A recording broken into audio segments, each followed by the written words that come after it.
Yeah, morning everybody, and welcome to the Havering Means Business morning commute. We're just letting people into the room now. Hope you're doing well. It's a bit nippy this morning, but we're already joined by Ian, who's clearly not cold. The heating in his office definitely works because he's just sitting there with his polo shirt on. How you doing? I'm good, thank you. I was going to say, Chris, surely you've not shamed us by going out for a run already. It's like our station zebra out there. I haven't been out for a run this morning yet, mate. I've got a gym session at 9:15, which I'm hoping my home office would be warm by then, so I'll be all right. But yeah, it's good. We're also joined with Steve. Morning, Steve. How you doing? Morning, mate. How you doing? Yeah, good. Have you been for a run yet, or you just sort of? Well, That's definitely a no, isn't it? I've managed to roll out of bed, but that's probably about it. Yeah. That was a temptation, I must admit, Steve, to roll on up in my jammies and my dressing gown. You know what? The way it floats your boat, Ian. Do you know what I mean? And we're also joined by Cassie. How you doing, Cass? I'm doing okay, same as I was a couple of minutes ago when I saw you. When I just picked up the cup of tea and headed down the back of the house. Yeah, that's true. So just so our community know who you are, Ian, I know you've been on a morning commute before, but tell us a bit about you. I'm a business consultant. The company's been going for 3 years now, and it just flown by. I've had so much fun. I really love the people that I work with. I help them with their compliance and change needs. So compliance can mean anything. I'm helping someone with a consumer credit license right now, but a lot of the stuff I do is around data protection, about IT security, about risk assessments, and about risk management, and then all of the change that goes with that. Because when those regulations change, you kind of have to change with them. I'd imagine at the minute the sort of data security element is even more prominent because of what's going on and people working from home and stuff like that, right? Yeah, no, absolutely. I mean, there's so many of our workforce are living in multiple occupancy homes, and if you're sitting on the dining room table, if your home has one, then you've got your housemates walking behind you all of the time, and if you've got customer data on your screen, they can just be looking over your shoulder, gotcha. and it's compromised. It's that simple. Yeah. So it's up to the employers to make sure that they're the data controllers, not the employees that are working from home. So it's up to them to make sure that they've got the right environment to work from home, and where they haven't got the ideal environment, like an office like I've got and like you've got, Chris, then that they provide them with screen protectors and stuff, so that it's really simple bits and pieces a lot of the time. Gotcha. Yeah, I suppose it's small business owners, it's the balance of all the rules, isn't it? We're trying to make sure we comply with COVID rules, but also trying to comply with data protection and health and safety and everything else we need to, which is quite difficult. And I want to just quickly say hello to Steve. How you doing, Steve? Now listen, mate, you're getting out of the car cover star photo is, apart from Phil's, definitely our most popular so far. I think people wish they would have got that one. I think, in fairness, you probably have to say thank you to my brilliant photographer who done that. But that, as much as I'd like to think that's the ERB pool car, it's no. That was kindly loaned by one of my clients from the day of my wedding. Good stuff. Yeah, I'm just trying to figure the benefit and kind cost of having that as a company car. No, I don't even want to go. I'll let you do the math on that one. You know what's weird? We're getting a new car next year. And we've looked at getting an electric vehicle, and that effectively the benefit and kind of getting an electric vehicle is 0 at the minute, and it's only going up to 1% next year. So it seems like that's the way the world's going, right? Well, you'd not think so anyway. It might be nice to dangle a little bit more of a carrot though, but yeah. Yeah, that's good stuff. Tell everybody about your business, Steve. Well, my name's Steve Chilton. I'm an account director for ERB Commercial Risks. We are a specialist commercial insurance brokerage. We pretty much cater for all commercial insurance needs, be it motor, property, liability, professional indemnity. There's pretty much nothing we don't actually consider looking at doing, to be honest with you. We've recently opened up another office in Brentwood in the last 4 months. And yeah, business is good. It's very tough out there at the moment. The market is certainly hardening, which certainly means we have to do a lot more work on our cases than we have done previously. But at this sort of time with the COVID pressures, I mean, it's what's needed to be done. So yeah, it's supporting your clients, isn't it? Exactly, That's the key factor. So yeah, no, it's really good stuff. And morning, Phil. How you doing, mate? Morning, yeah, I'm very well, thank you. How's you? Yeah, good. I've got to apologise to you this week, Phil, because for some bizarre reason you volunteered to get involved in the Spitfire Scramble. I mean, I don't even know why I'm doing it.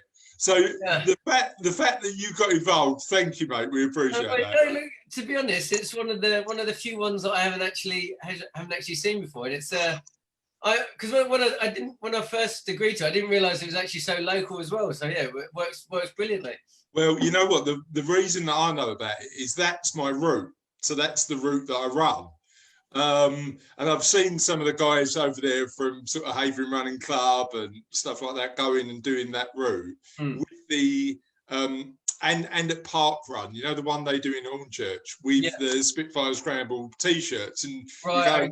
Okay. You know, yeah. So that's where I sort of picked it up, and then I was chatting to somebody at Park Run when we were allowed to do those sort of things that like about the fact that they have done it. So yeah, it looks like we've got there's a few people who are willing victims. Willing victims to get involved. How's your week been, mate? Yeah, it's been good. Obviously, got involved with Cam's Creations to do sort of spoofs. Well, kind of for a charity sort of charity video, kind of a fitness video sort of challenge for Corinne, who recently joined the HMB group. So that went quite well, and the video was well received, and it's kind of raising money for sort of Havering Mind. So yeah, I think it's quite tough times for obviously everyone at the moment. So whatever you can do to sort of help out in kind of those ways, it's yeah, really valuable. So tell me a bit about the video. So so I think Corinne sort of put out in one of her groups that she's doing a kind of a Christmas market and like a virtual Christmas fair to raise money for Havering Mind. And then she put something out to say that if she was to do a kind of a fitness challenge for charity.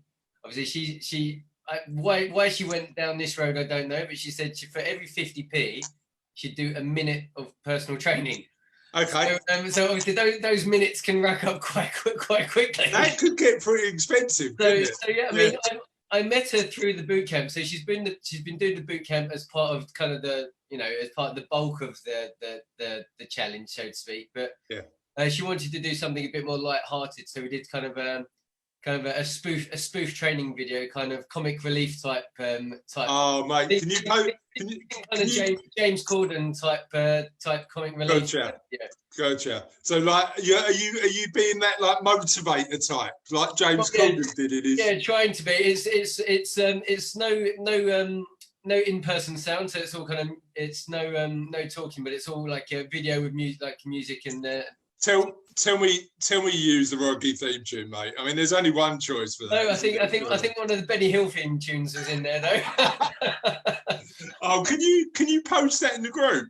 Yeah, I'll find it and share it. Yeah, after we get off, I'll post it in there. Cool. One of the things that I want to talk about this morning actually is promoting our business is using video. Yep. Because Cassie noticed one of your ads pop up on Facebook the other day. Oh yeah, I've recently been I know someone through my wife's business that kind of deals in she lives in New Zealand, but she kind of deals with Facebook marketing and things. So I've just kind of been playing around with it and obviously start putting bits out there. So yeah, trying different things. Yeah, okay, we'll talk about that because it'd be interesting to, if you can, and if you're happy to, share some of those insights. I think that'd be useful. And Sharon, hello, how are you? You doing all right? Oh, you're on mute. Can you just unmute yourself? Unmute, that's better. You know what? How long have we all been using Zoom now, and it's still trying to get there, isn't it? Do you know what I mean? I don't actually do it on my phone, so that's my excuse, and I'm sticking to it. Yeah. How you doing? No, I'm all good, thank you. How are you? Yeah, really good, thank you. Really good. I've got my gym session at 9:15, so I'm literally doing this and running to the gym. But it's it's all good. Tell everybody about your business. So I started Argos amid COVID, which is quite interesting. My ambition for Argos is to do as much as I possibly can for my clients to help them achieve the dream they had out when they set out in their businesses. So whatever it takes to do that, then that's what's got to happen. And that's my focus. So, and as many businesses as I can touch to help the business owners do that, that makes me happy. And what tools do you use to help businesses do that? Help me understand a bit about that. So there's various tools. We go from daily bookkeeping, which I'm a big Xero hero, to management accounts, obviously the compliance and the VAT returns and stuff like that. We also look at cash flows, budgets, forecasts. I'm a big advocate of profit first. So it's a different way of working with a business owner to make sure that their profit's secured, their tax is secured, and they limit what they run their business on. Well, you know what's interesting? So we've spoken about profit first before, haven't we?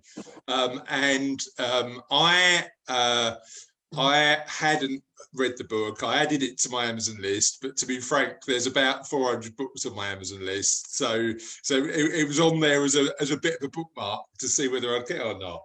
And then a lady I know really well runs a financial planning business, a lady called Catherine Morgan, did an interview with a guy who wrote Profit First. I think I might have tagged you into it. And it was really good.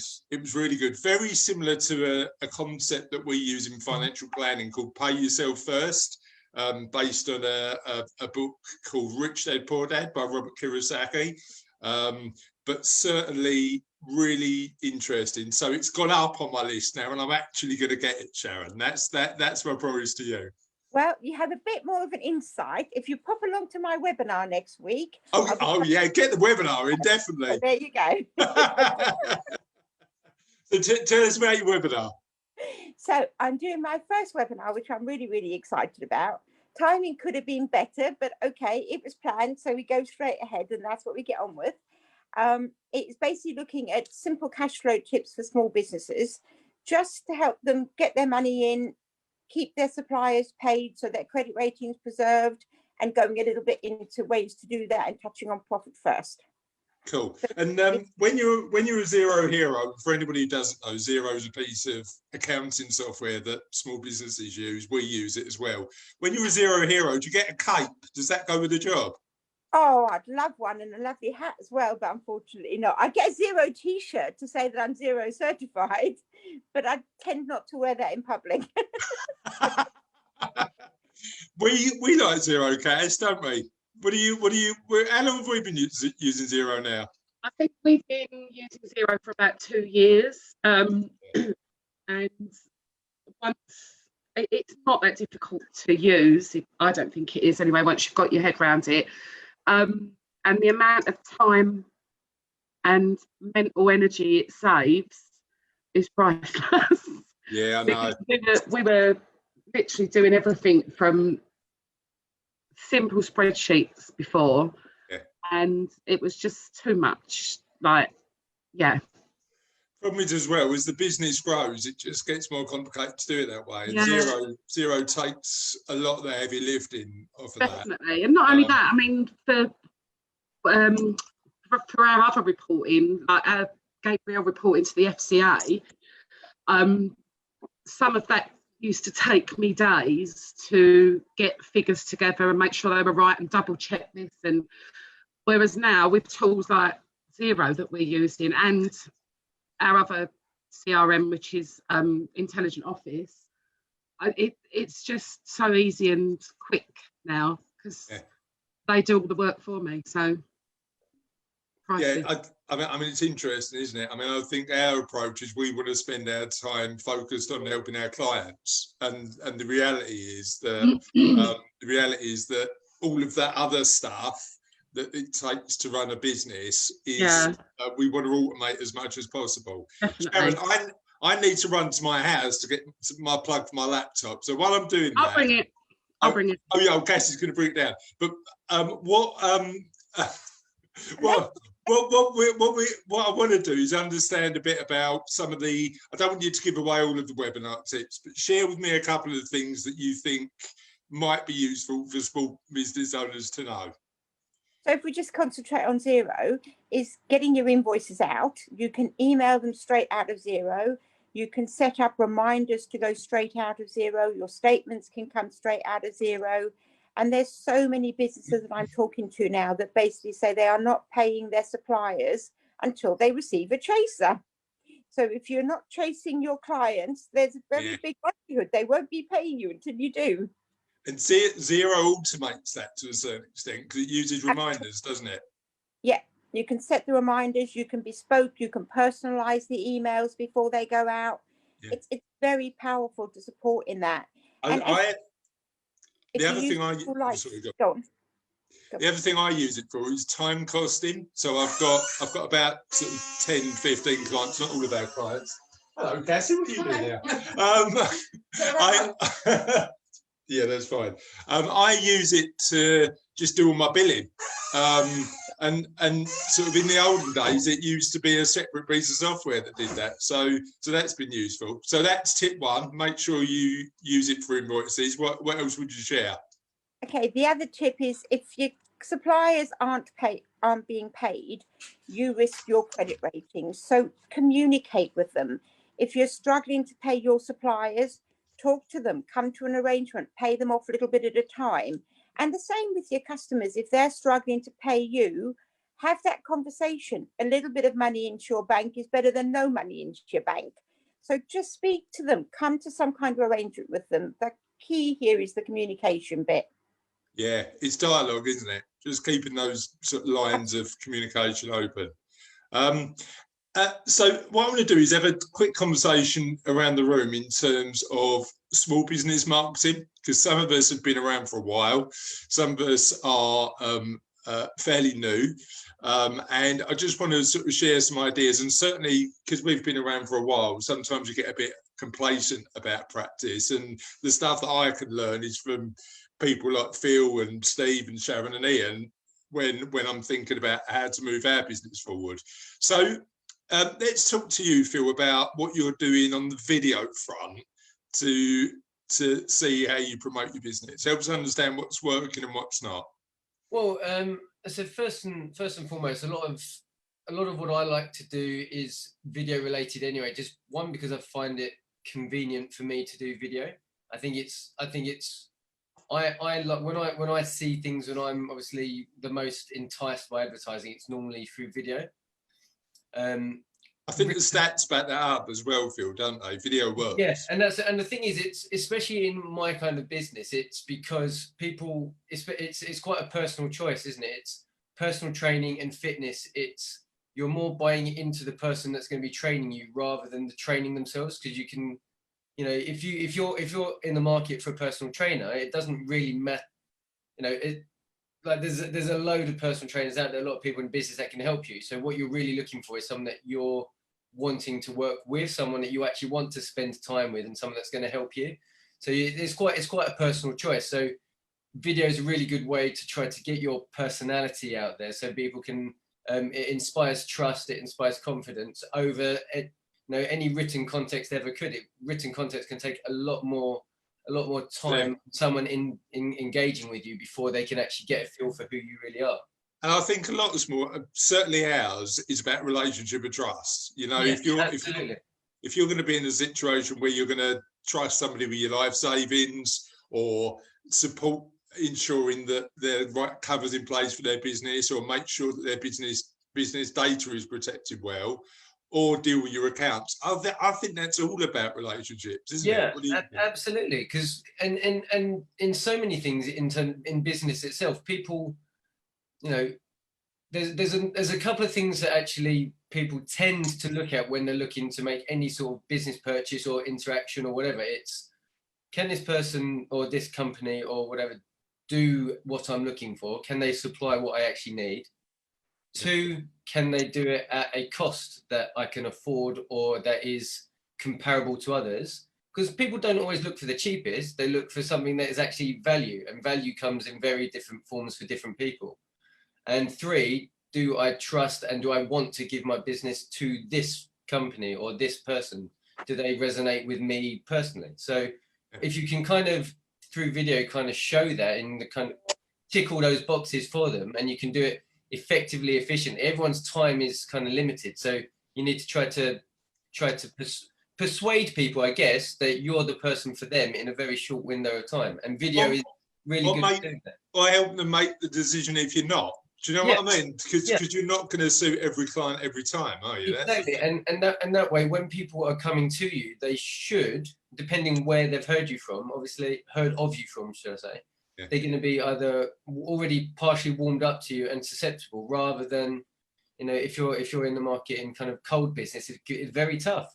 How many, especially at the moment, how many calls are all of us getting from a cold service call that, you know, nobody really wants to get those cold service calls? The percentages of conversions from those calls are obviously getting smaller and smaller and smaller. Me feel none, because I've got an amazing gatekeeper, haven't I, Cass? Sharon, I know you've got to shoot off in a minute, so I just want to come back to you. You're a relatively new business, but you've had some really decent growth in that period of time. What's worked for you from a marketing perspective? So you're going to laugh. Facebook is one of them. Without being in Facebook groups, other people have put me forward in various Facebook groups, and I've picked up a number of really good clients just through word of mouth. So that for me is a big thing. And it's quite nice that I'm not doing a lot of the selling, as it were.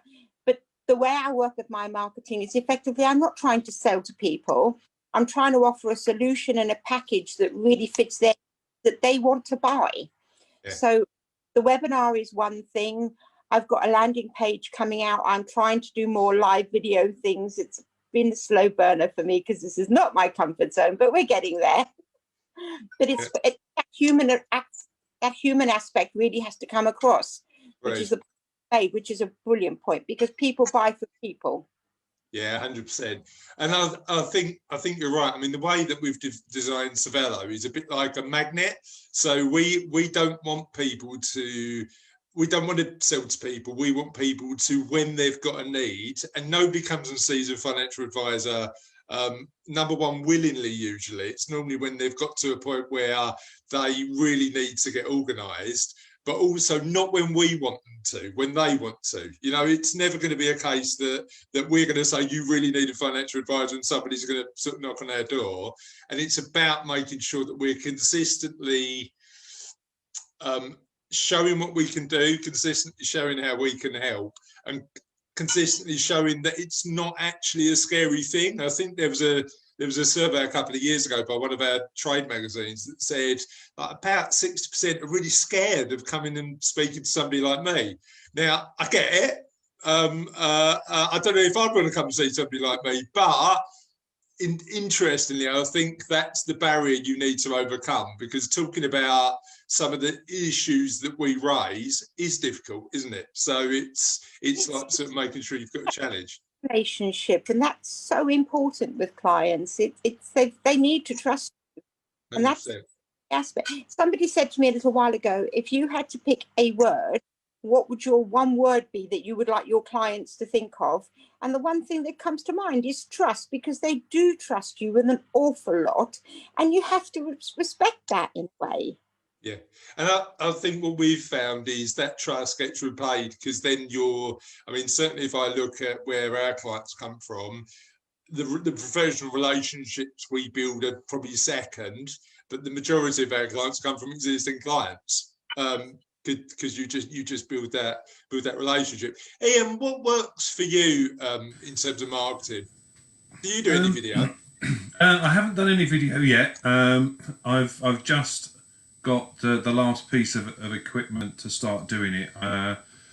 I'm using December to script some little posts, and I'll be putting them out in January. But I find for me, what's worked most is networking, and I find that the virtual networking harder to make a connection with than the face-to-face. But having said that, my latest client was captured through a virtual networking platform. So virtual works. I haven't been as successful as Sharon with actually capturing clients from social media, but I only started Facebook in June. And over the last month, I had over 100 engagements and over 1,000 reach. So, and I haven't boosted anything. That's just been purely organic. So all of that has come, has been really useful information. So I know I'm doing something right. I've just got to tip people over the edge, and I haven't worked out quite how to do that. Interesting. Could it be that just highlighting that need a bit more becomes somebody like you? Do you reckon that could be the case? It could well be the case, and I've very much the same kind of mindset as you, though, Chris. In that I put out there information that hopefully triggers an interest, and that says, "Oh yeah." That is something that I need to do. And there's been a few clients that I've captured where what they've said to me is, everything you say, I find myself repeating. And that's what brings them back to me saying, Ian, you've got to help me with this. I keep on repeating what you're saying, but I'm not getting to do it. Yeah. And I think that's the thing. That someone like me is like your version of Jim Lee Cricket. I'm the conscience on your shoulder, saying, "Come on, do this, do this, do this." Yeah, no. Accountability factor, isn't it? 100%. I think the other interesting thing for us is I will talk about it in a minute. I want to understand what Steve does and what's for him in terms of clients. But just remind me, because I want to talk about a mistake we made with our marketing that might be useful to share with the group and the room. Steve, what works for you in terms of gaining new clients and promoting your business? Well, I think for our business, we've always been quite fortunate in the fact that we do get an awful lot of referrals and recommendations. Yeah. And that's always helped with our sort of organic growth throughout the years. But I think we would be the first ones to admit that as much as this is good, we're probably not reaching out to a number of clients that would benefit from our services, purely because, for example, this sort of setting here, I think probably echoing the comments that people have already said, is that people buy from people. Yeah. So how can you kind of develop a rapport and trust and make yourself relatable to another set of audience, unless people can see what you do or you share in some of your successes. I mean, certainly we obviously maintain a presence. We've got our websites. I mean, we do sponsorship and what have you of local football clubs, and we're linked in with charities and what have you. We maintain a presence on LinkedIn and social media, as well as the fact we tend to lots of networking events like most people do. But I think it's just the fact that there is a set of clients out there that would, like I say, would probably benefit from what ERB could do for them. But I think this is where we need to start raising our profile more and doing more things like this, and sharing more video content. Because, like you say, it's attracted in a certain type of people, because people relate to certain people. People want to buy from certain people, and if they can gain insight to what you do or recognise something recently you've done which will potentially help them, or 100%. Just feel like they're actually understanding you as an individual as well. So and whether you can work together. So I want to share. I want to go back to Phil in a minute, because I want to have a conversation about how you potentially get attention in a world that's just noisy, particularly online, because that's an interesting perspective. But one thing we learned was we started playing with Google Ads last year, and as I say, we're dependent on reliant or on sort of direct business. Most of our business is through our professional introducers and through existing clients. But we wanted to sort of, my mate Brian, who's just sold his financial planning business, he's a bit older than me, he's from Bristol. The analogy he uses is, how many rods have you got in the pond? So he likes fishing, and he says, like, if you've got 10 rods in the pond, you're more likely to catch a fish than if you've got 2 rods. And 2 of those rods might be, as Steve says, referrals and professional introductions, but then you might want a Google ad wand, or as Phil does a Facebook ad. I like that. I like that analogy. So we started playing with Google ads and failed completely. We weren't even spending money. People weren't even clicking our ads. That's how bad it went. So I phoned Brian and said, look, you said you had this success with Google ads. Help me understand where we're going wrong. And what he said to me is, nobody looks for a financial advisor or financial planner. What they like is the outcome that they're going to get. And what we did is we did a campaign called Confused About Pensions, because what we found is a lot of people come to us with their pension paperwork saying, just help me get organised, because I'm really confused. And it's that what are people searching for, as opposed to what service do we eventually deliver.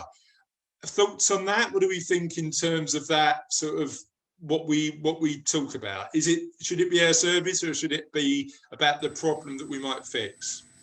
Yeah, you're marketing the benefits, aren't you? Yeah, I think the challenge you've got, Ian, is you get so caught up in the day job sometimes. It's like, sort of, you definitely need a financial advisor. Well, no, you don't. You need a problem solved that a financial advisor might be able to help with. Yeah. Phil, in terms of getting attention, the one, Cassie's gone to make sure the kids are okay. So I'll just tell a story that she told me last night. Okay. She said your ad, you did this thing where she's scrolling through Facebook and your ad came on and you were going, stop scrolling through Facebook, watch this ad. Yeah. That's a really interesting direct style. And we were quite impressed by that, to be honest. Where did that idea come from? I've seen, to be honest, I've kind of got an interest in, I guess, a very amateur interest in marketing and kind of online marketing and video marketing. So I've followed a lot of people over time, over some time, to kind of see what they're talking about. But one thing that stood out to me in some of these kind of videos that I've watched, and obviously people that I'm talking to, is actually, especially now, people aren't, obviously, in terms of their web traffic and internet traffic, so much of it is on our phones, right? I think when last time I looked at the statistics, I was kind of so not surprised by the fact that the majority of people are on their phones now, but just quite how large and the predicted percentage of people traffic on their phones versus, laptops, desktops, and all the rest of it, and tablets. So with that number going so largely onto mobile, everything you need to try to optimize that, because everyone's scrolling through quickly. You see something until something gets your attention and you stop it up. And the majority of what people are doing now is that, because it's, especially on Facebook or on Instagram or whatever, volume's always off. So you've got to try to get attention without voice, without, something. So that's why, obviously with that ad, I just thought, you know what, I've seen it before, and that you kind of think about ads that work on you. You think of yourself as a customer, not as a marketer. And what do you stop for when you're, it may not be even a service that you're interested in, but you stop because you see something, or something catches your eye, or something's a little bit different. So so obviously in my video, I did kind of a visual prompt where I was obviously walking towards the camera. I did a voice prompt because obviously if anyone does have the volume on, you've got both. But I also had a visual aid with like the thought bubble that came up, because you see a thought bubble, you don't know what it is automatically. And you think, oh, what was that? And you scroll back to see what that was, even though it was just a little one-liner. It was just more something to try to catch a little bit of attention. And then you've got maybe another 10, 15-second window to try to actually engage someone to watch the rest. I mean, the other thing we did that just boosted some of our videos is we subtitled all of them. Yeah. Because of that challenge, you know, if somebody's scrolling through, and this is more for on LinkedIn, so I do these little 1-minute video tips. Yeah, I've seen a couple of them. I quite like them actually. Yeah, and again, the idea is to say if somebody's scrolling through, that potentially the volume might not be on. So how do we make sure that we're still delivering that message while somebody's doing that? Ian, talk to me a bit about what your tips are going to be. Like, share some of your tips that you're going to share next year. I think it's, as you say, it's more going to be about resolving potential problems. So, of course, we've got the whole Brexit thing, and no one understands exactly what that's going to mean. So, how from a data perspective, how from a compliance perspective, are we going to need to change? There'll be those kind of things to share. How is Brexit going to impact the way we control data? Because I suppose we've got EU regulation now, and that might be changing. Yeah. So. We've got the Data Protection Act, we've got Freedom of Information Act, we have got Privacy and Electronic Communications Regulation. They are the 3 acts of Parliament that govern the UK data regulations right now. They probably will change a little bit over the next 18 months to 2 years, but only to strengthen them. The job that the ministers have got to do is to agree whether the UK regulations are of an equal standard to what is required for GDPR. If that's the case, then there will be little to do, in all honesty. But if that doesn't happen, the one thing that everyone is going to have to do is look at where their data is stored. If you use Google, for example, Google Sheets, for example, or Google Drive, that's most probably going to be in a server in Dublin. So that's going to be an EU server. So you're going to need to have another piece of documentation to make sure that you are covered, because you're the data controller. You control your client's data. So you're going to need to make sure that you're covered with another piece of documentation. Yeah. Okay. Cool. Now that's really good to know. Steve, I just, not a business question, but you've been married now for how long? Just over 2 months. How's it going? She's in earshot. Sorry, Sam. Sam, I'm really sorry. I shouldn't have mentioned it. I mean, the only thing is, I've got to be honest, Steve. I almost missed my 14th anniversary on Sunday, and it was only my 8-year-old reminded me, and I was like, I'm in so much trouble. Just don't do that, Steve. In fairness, I'm still having to get nudged, and you realise what day it is? No, it's our 2-week anniversary. Oh, right, okay. Cass has just jumped back on. Have you been listening in the background? Just waiting till I mention something. Yeah, I've been listening. I have been listening. Yeah, so I was just admitting to the fact that Sophie had to remind me about last Sunday. Yeah. This is how it becomes, Steve. She's not reminded you before, has she? And nobody else has. So not only every year. Only every year. And Phil, I know you, because I saw in the group that your wife's got a business as well, right? So tell me a little bit about what your wife does.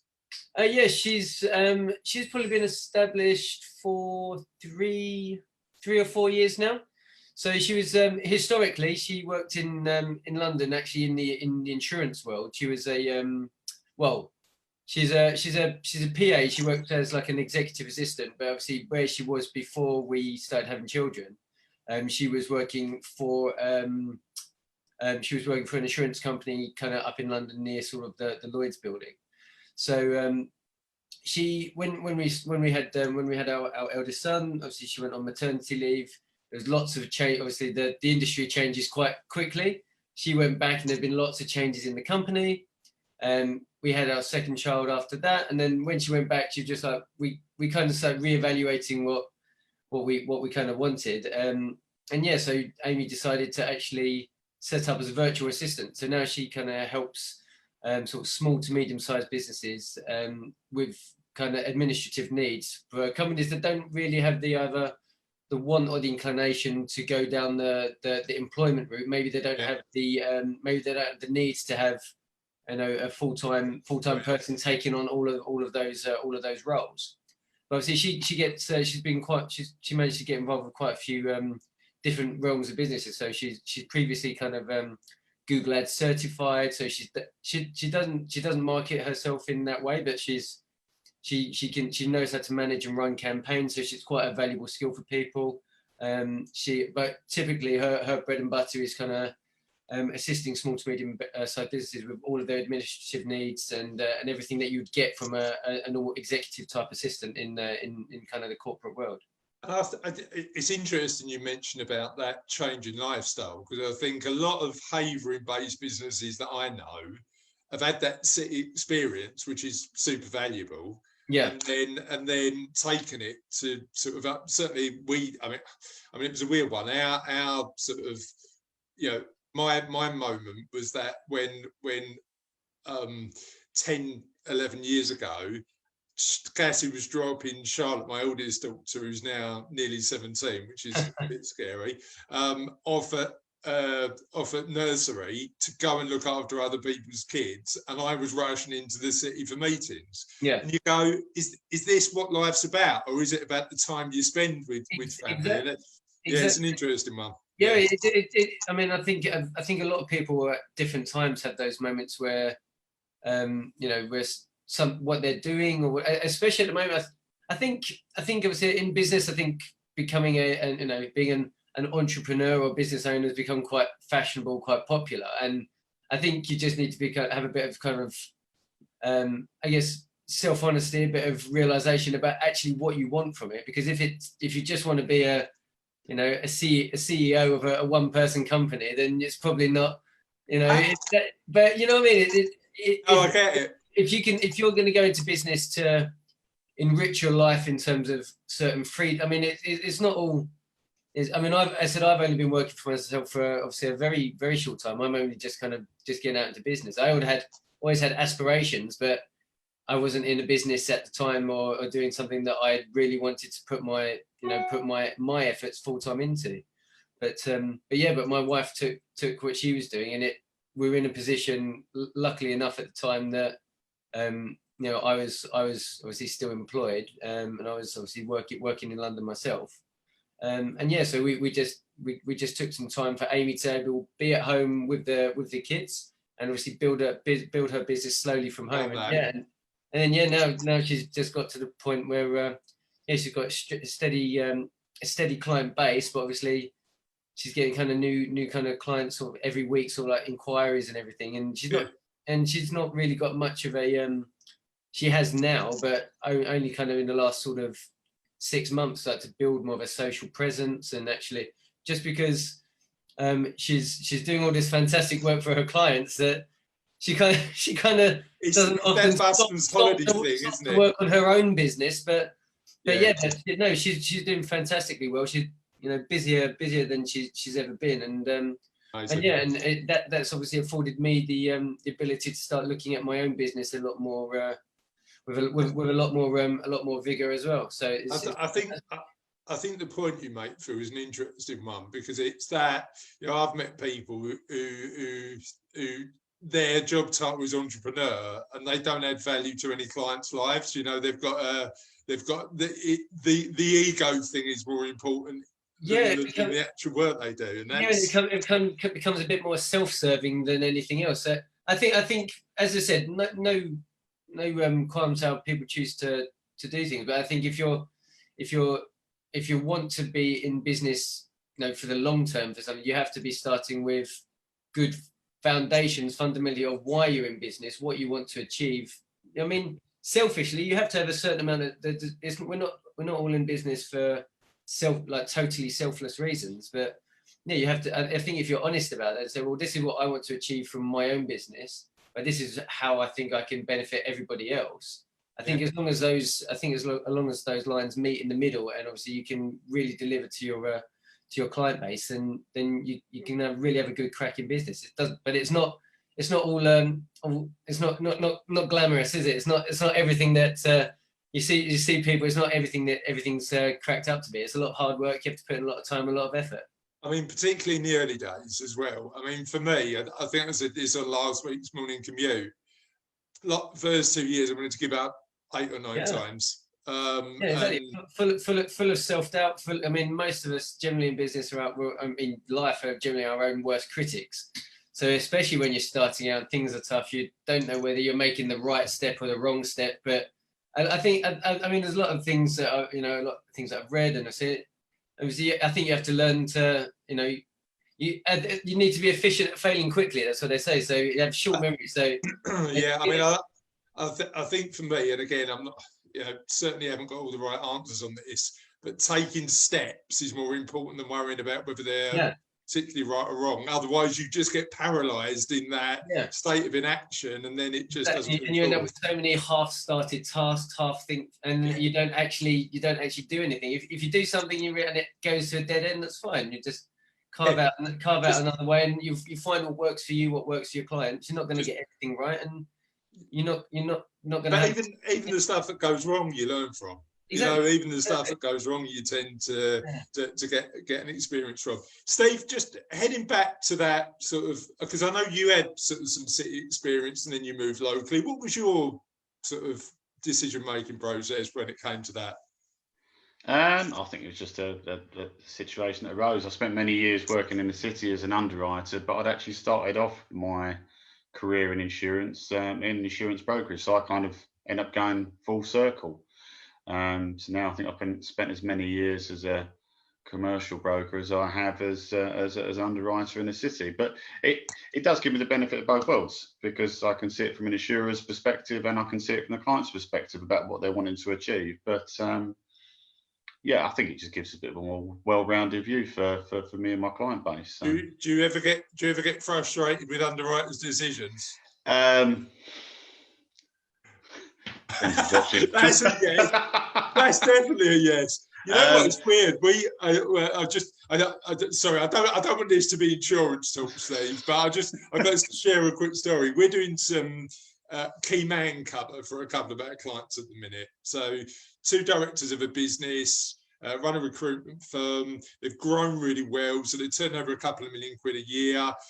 And what they'd found is that they hadn't protected the shares in their business. So they were in a position where, in the event of death, the shares went to the partners of the business, the wives of these 2 fellas. But then the surviving director didn't have the capital to buy the shares back, so they could continue to run the business. So we were doing loads and loads of work on this. Got to underwriting, and and you probably had this in your world. In our world, there was a couple of health issues we needed to check. So we got a decision in principle, and they said, look, we're going to increase the premium bit by about 30%. And then when the actual premium would come back, it was 70% up. And I was like, I'm not over the moon about that.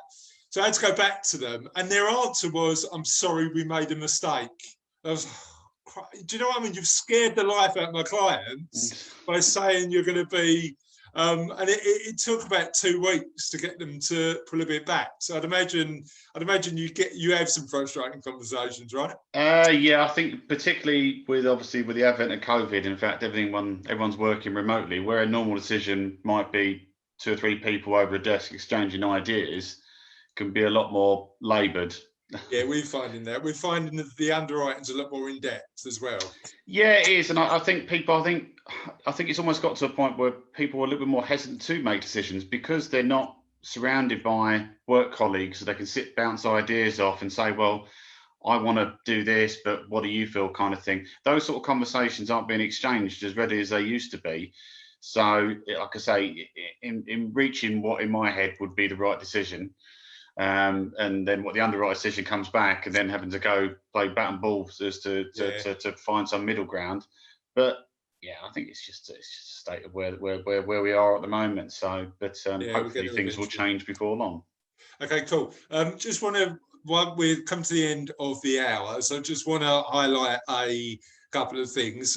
Andrew, who's normally of the morning commute but couldn't make it today, wanted me to mention his win of the week. So Andrew runs an IT business, and he's just secured a new client. They've got a nursery in Bournemouth, and he's going to be looking after their IT. Started off with a small job, and now he's moved on to getting their entire IT contract. And Andrew is our IT guy, so we know he's pretty good as well. So that's good. Ian, what's your big win of the week? I picked up a new client as well. It's a social care company that provides housing for people that come out of foster care. So they've got a 3-year plan that they want to start implementing from June. So my job is to get them business ready for that period of change. So certainly I've got the contract up until June. Then there's possibility of a non-exec director role for the next 3 years after that as well. So that'd be interesting. Yeah. So is being a NED something you've done before, or your first time?